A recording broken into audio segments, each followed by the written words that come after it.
Bismillahirrahmanirrahim. Alhamdulillah wassalatu wassalamu ala Rasulillah wa ala alihi wa ashabihi wa man tabi'ahum bi ihsan ila yaumiddin. Amma ba'd. Assalamualaikum warahmatullahi ta'ala wa barakatuh. Alang-alang po sa aming mga kababayan na kapwa Pilipino ay welcome po dito sa Sokasiri. Dito po sa Sokasiri, we are now more than 5 years sa Sokasiri. Una pa, pasalamatan po natin siya Allah na nagbigay at nagpahintulot po sa atin. Magkakaroon tayo ng programa dito sa Sokasiri para po mapag-usapan natin ang mga bagay-bagay na may kaugnayan po tungkol sa relihiyon ng Islam at relihiyon ng Christianity. Alang-alang po sa mga hindi pa nakakalam kung sino po ang yung lingkod, ako po ay si Abraham Romas, ako po ay Cebuano. Yung nag-Muslim na ako, Cebuano pa rin. Okay? Hindi mawala yung tribo mo. Nawala lang yung religion ko dati. Okay? I was a Seventh-day Adventist evangelist and assigned po ako sa Zamboanga 1981 para gawin pong mga Sabadista ang mga muros, yung mga muklo, tinatawag na mga muklo. So paano po makapenetrate sa mga Muslim ay nag-study po ako ng mga babasahin ng mga Muslim upang sa ganon, malaman ko, makikita ko mga loopholes, madali lang pagpasok, bubutasan itong mga Muslim. So, bandang huli po sa aking pag-research, ay ako po ang nabutasan tuloy. Yung relihiyon ko po ang napilay. Okay? At sabi nila, nag-Muslim raw ako dahil sa pira. Hindi po yan totoo dahil hanggang ngayon, mahirap pa rin ako. Okay? At sabi nila, nag-Muslim daw ako dahil daw rin sa babae. Hindi rin totoo. Dahil yung Muslim ako, edad ko 21. Nag-asawa ako, 31 na yung edad ko, yung nag-asawa ko. Kung ang babae lang ang gusto ko, pagkagad, yung nag-Muslim ako, pagkagad, first day, nag-asawa kagad, di ba? 2 or 4 kagad, okay? Pero mga kapatid, kung mayroong mag-isip dyan, mag-Muslim para makasawa kayo ng marami, mali po kayo. Dahil dito sa Islam, pag mag-asawa ka ng 2, Allah said in the Quran, in Surah Al-Nisa, marry women of your choice, 2, 3, or 4. But if you could not deal justice between wives, better for you to marry only 1. So, kung sa madaling sabi, kung ikaw Muslim, nag-asawa ka ng 2, hindi ka na bigay ng justisya, imperno po. Walang tanong-tanong. Imperno po ang iyong hantungan. Sa Kristiyano naman, kung ang isip mo ay mag-Muslim para maka-asawa ng marami, maling-mali. Bakit? Sa Kristiyano, kahit ilan ang pabuntisan mo, ilang dosina, walang nahabol sa'yo. Basta hindi mo lang ginagasa. Kinausap mo ang babae, dinala mo sa motel, nagbuntis, ilang dosina, walang nahabol. Yung tatay, pagagalitan mo pa, ano ka, sir? Ano ka? Hello? Yung anak mo, hindi ko naman yan pinipilit, sumama sa akin. Ang nagagalit pa yung lalaki. Sa Muslim daw, testingan mo pabuntisan ng isang babaeng Muslim na hindi mo asawa. Ang maghabol sa'yo, hindi batas. 45 ang maghabol sa'yo. Kung isang Maranao pinabuntisan mo, buong Maranao, tribo Maranao, maghabol sa'yo. Maguindanao. Testingan mo pabuntisan isang Maguindanao. Tapos, Kristiyano ka, pabuntisan Maguindanao. Naku, maglakad ka, wala ka sigurong ulo. Kung tausog naman, bakit pa ako mag-Muslim? Kung sa Kristiyano lang, pwede naman. Okay, another thing. Ang sabi nila, nag-Muslim na raw ako dahil sa, yung sabi ko kanina, dahil sa pera. Hindi po totoo. Bakit? Mahirap-hirap po ako. Mula noon hanggang ngayon, mahirap pa rin ako. Hindi nga ako nakakulay sa balbas ko mayaman ako. Siguro nakulayan ko na itong balbas ko. Ang totoo lang, brother, kung mayaman ang isang tao, wala sa Qatar. Yung sabi nila, mayaman daw, pero nandito sa Qatar, sinungaling yun. Dahil kung totoo kang mayaman, huwag kang titira sa Qatar, balik ka sa Pilipinas. Dahil imagine, iwanan mo yung pamilya mo, mga anak mo sa buhay, lupang sinilangan mo, ay iiwanan mo. Masakit, mahapde pag nandito ka sa Qatar. Pero tinitiis mo dahil sa kahirapan sa atin. Dito ka sa Qatar upang sa ganon mabigyan ng kinabukasan ang iyong pamilya, mga anak, makabayad ka sa mga utang, nagpa 5-6 pa nga yung iba. So sa madaling sabi, dito ka sa abroad, nagtiis, nagsakripisyo po tayo. We are not enjoying here in Qatar. Okay? So sa ganun mga kapatid, dito ang tatalakayin ko ngayon ay, ito naman talaga, nag-Muslim ako 1981, hanggang ngayon ay Muslim pa rin. At sabi nila, sa Maranao pang salita, kakasubuanan. Aka na sa Ibrahim, aka na bertituanan di Muslim na di natin na kakasubuanan. Sabi nila. Sa Maranao ang salita. Hindi daw magtagal, ay Muslim na magbalik din yan, mag-Kristiyano din yan. Budal mang bunin. Tingnan mo ngayon, sabi nila, kung totoo yun, Muslim pa rin. Alhamdulillah. At sa Saudi Arabia, 15 anyos po ako sa Saudi Arabia. I had been in Saudi Arabia for 15 years. Ito na po ang trabaho ko sa Saudi Arabia, but not in open area, inside hospitals and buildings. At dito po sa Qatar, it's more than 5 years po sa Qatar. Coming July will be 6 years. At Alhamdulillah, with the permission of the Interior Minister sa Qatar, Alhamdulillah, by the help of Allah, binigyan po tayo mga Pilipino lamang dito sa Qatar na magkaganito po.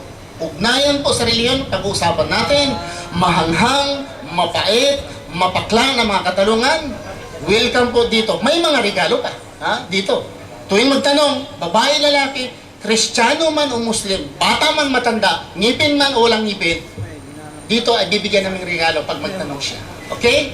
So ang tatalakayin ko po dito, yung tungkol po kay Allah. Sabi nila, hindi naman kilala namin si Allah.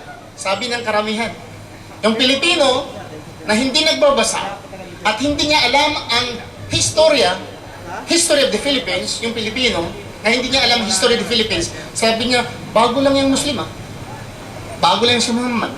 Hindi niya alam na hindi pa sa isinilang Muslim na ang Pilipinas. Yung lula mo sa lula ay hindi pa isinilang yung lula mo sa lula. Muslim na ang mga Pilipino. Kung babasahin mo ang history. Dito rin sa gitnang silangan, hindi pa isinilang si Jesucristo. Ay Muslim na. Pero pinipilit nila na ang Muslim daw nagsimula kay Prophet Muhammad sallallahu alaihi wasallam. We say no. Prophet Muhammad sallallahu alaihi wasallam, he was the last and final messenger of God. He was the last, meaning the final khatam al-anbiya, si Prophet Muhammad sallallahu alaihi wasallam. He said, no, your religion is founded by Muhammad sallallahu alaihi wasallam. You say, Prophet Muhammad is the last and final messenger. He said, no, bago lang ang Islam. So I forced myself to, kung yun ang sabi niyo na ang Islam ay dala-dala ni Prophet Muhammad sallallahu alaihi wasallam, at ang Muslim ay nagsimula lang sa kanya, ang tanong ko, anong relihiyon ni Jesucristo? Anong relihiyon? Tell me the religion of Jesus Christ. Tell me the religion of Mary. Sabi niya, Kristiyano daw si Jesucristo. May regalo ako. Kung sino magsabi, Kristiyano si Jesucristo. Ang punang ariyon ko. Kapitan, lapu-lapu. Parang, adaguhoy. Handa. May regalo ako dito. Lapu-lapu ka eh. Dito, may regalo kami. Okay? May toothpaste, may shampoo. Sino magsabi lang na, si Jesucristo po ay Kristiyano? May regalo po dito. Hindi ko na siya tanungin, yun lang. Sabi niya, opo. Sir, Kristiyano po ba si Jesucristo? Kayo po, sir? Muslim po eh. Muslim. Mata, Maguindanao, sino magsabi yung Kristiyano dito? Magsabi niya nga, si Jesucristo ay Kristiyano. May regalo po. Hindi lang, wala nang tanong. Yun lang. Walang ginagdag. Palitan ko, baka mahirap sagutin. Si Mary po ba ay Christian? Okay, si Mary. Dahil sabi namin, ang relihiyon ni Jesucristo, Islam. Ang Iglesia ni Cristo, or born again. Ano pa? Jehovah's Witnesses. Sabihin ninyo dito, kung mayroon kayong ebidensya, wala. Para pang may lupa. Sabihin ng isa, ang lupa akin ito. Sabihin ng isa, lupa akin ito. Akong husgado, anong gagawin ko? Tanong ako, saan ang titulo nyo? Anong prueba nyo? Di may titulo, di ba ba? Pag sinabi namin nga sila, mga propeta, mga anbiya, ay Muslims, what is your proof? Sabi ng Allah, sa Quran, ano sinasabi niya? Kung kayo ay nagsabi ng totoo, Qul hattu burhanakum in kuntum sadiqin. Kung kayo ay nagsasabi ng totoo, then produce your evidence. So you have the evidence, you have the proof, the Quran. So what is the proof of all the billion Christians on earth? What is the proof of Christianity? Claiming that Jesus Christ or even the disciples of Jesus Christ are Christians. What is the proof? The Bible. Where in the Bible? The disciples of Jesus Christ said, we are Christians. We are Roman Catholic. We are born again. Wala. Mag-Muslim na lang tayo. Bakit? Kasi sa araw ng paghukom, kung babalik man si Kristo or the Yawmul Qiyamah, if Allah will ask us, what is your religion? Mandinok. We say, Islam. What is your proof? The Quran. Very clear. Because kami mga Muslim, we believe when we die in the kubur, sa graveyard, the angel will come and will ask, Man dinok, man rabbuk, man nabiyuk. What is your religion? Who is your Rabb? We have to answer. Huwa, man Rabb, man rabbuk. Allah, man dinok, Islam, man nabiyuk. Prophet Muhammad sallallahu alaihi wasallam. So if I am, astaghfirullah, if I am the one who asks question, what is your religion? Born again. Where is your proof? That my religion is given to you is born again. Iglesia ni Cristo. What is your proof? That I told you that my religion is Iglesia ni Cristo. Ang problema, karamihan ng religion yung Christianity, tagpi-tagpi. Including sa Badista, tagpi-tagpi. Magbasa dito. Si Yesu Cristo nagsabi, basahin naman dito sa kabila. Ang relihiyon, basahin naman dito, Iglesia ni Cristo. Ganun ba? Tagpi-tagpi. Diretso, one sentence. The religion of Allah, Iglesia ni Cristo. The religion of Allah, born again. Sabi niya, hindi naman importante ang relihiyon. The answer of many, they said, hindi importante ang relihiyon. I asked him, do you know what is religion? Thousands, billions of people saying, no, religion is not important. I'm asking him, if religion is not important, what is the meaning of religion? He does not know. Like this, ibang hindi mo importante, dapat alamin mo. Okay? Ang relihiyon, according to encyclopedia and according to dictionary, a religion meaning a way of life, a system, worshiping to God. And if you will say that religion is not important, meaning you don't have system. Wala kang sistema sa buhay. You don't have way of life. You never worship God because this is the meaning of a person who does not have religion. And in short, you are pagan. You are pagano. So ito po mga kapatid, alhamdulillah, ang kailangan po natin dito ay magtanong. May mga katanungan po dito. At sa mga tao po na hindi po nakakaalam kay Allah, I advise them na hindi na lang gumagawa ng mga drama. Okay? At hindi na lang po sila mag-alipusta. Dahil may mga tao na hindi nila tanggap si Allah at hindi nila tanggap si Prophet Muhammad ay nag-aalipusta pa. Tingnan nyo sa YouTube, tingnan nyo sa Facebook, kung ano-ano sinasabi. Sabi ng Allah sa Quran, Bismillahirrahmanirrahim, indeed those who abuse Allah and His Messenger, Allah has cursed them in this world and in the hereafter, and prepared for them a humiliating punishment. Sabi ng Allah, lahum adaban muhina. Ng Allah, those people who would not believe in Allah and not believe in Prophet Muhammad sallallahu alaihi wasallam, and they are abusing Allah and they are abusing Muhammad sallallahu alaihi wasallam, then Allah, lahum adaban muhina. Ng Allah is preparing for them a humiliating torment. Paparusahan sila sa Allah dito sa mundo at sa kabilang buhay. Okay? Another thing sa Quran, yung pagsabi nila nga si Jesucristo sa anak, dito naman tayo sa sinasabing anak, si Jesucristo ay anak ng Diyos. Ano po ang sinasabi sa Islam? Ano po ang sinasabi ng aklat ng Allah? Nga kung mayroong magsabi nga si Jesucristo ay anak ng Allah. So ano sinasabi?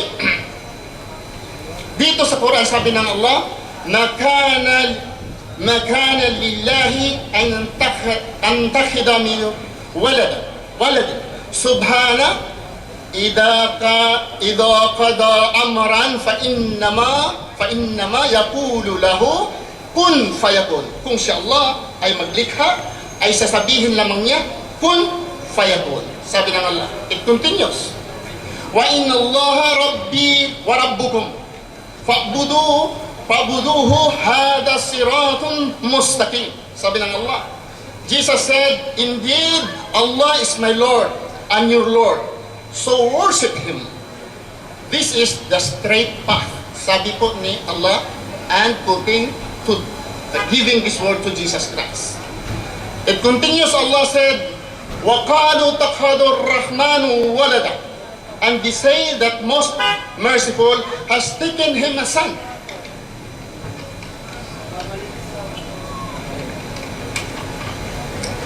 It continues, sabi ng Allah, لَقَدْ جِئْتُمْ شَيْئًا إِبْدًا. You have done an atrocious thing, meaning blasphemous thing. You are saying that Allah has a son. وَقَالُوا تَخَذُوا الرَّحْمَنُ وَلَدًا وَلَقَدْ جَئْتُمْ شَيْئًا إِبْدًا. Kung sino mang nagsasabi na si Allah ay may anak, ay nakagawa silang kalapastangan, the most monstrous, the most blasphemous thing uttering to Allah. It continues. Allah said, تَكَادُ السَّمَاوَاتُ يَتَفَطَّرْنَ مِنْهُ وَتَنشَقُّ الْأَرْضُ وَتَخِرُّ الْجِبَالُ أَهَدًّا. Continues, and the heavens almost rupture. Sa pagsabi nila na si Allah ay magkaroon ng anak, ang kalangitan ay nabibiyak, and the earth split asunder. So pag sino man magsabi na si Allah ay may anak, ang kalangitan ay parang nabiyak, at ang mundo ay parang na-split into asunder. Parang natutunaw ang mundo. An awlirrahmani walada, and they attribute the most to merciful as son, sabi ng Allah. Wa ma yanbaghi lirrahmani yattakhidha walada. It's mentioned, and it is not appropriate for most merciful to have a son. Si Allah ay never siya magkakaroon ng anak. Sabi na, it continues, in kullu man fi samawati wal ard illa atiyir rahmani abda. Sabi ng Allah na ang lahat ng mga bagay dito sa ilalim ng lupa or sa ilalim ng langit, lahat ay nilikha niya maliban lamang sila ay maging abda, meaning servant. So men and women, whether they are animals or human being, even an angel, they are all servants. And we are all servants of Allah. Saying that Allah has a son is most blasphemous thing uttered by human being. And the heaven will turn into ruin, and the earth will turn into asunder. Yun po ang sinasabi. So I have to stop my delivery, inshallah, and I will accommodate question and answer.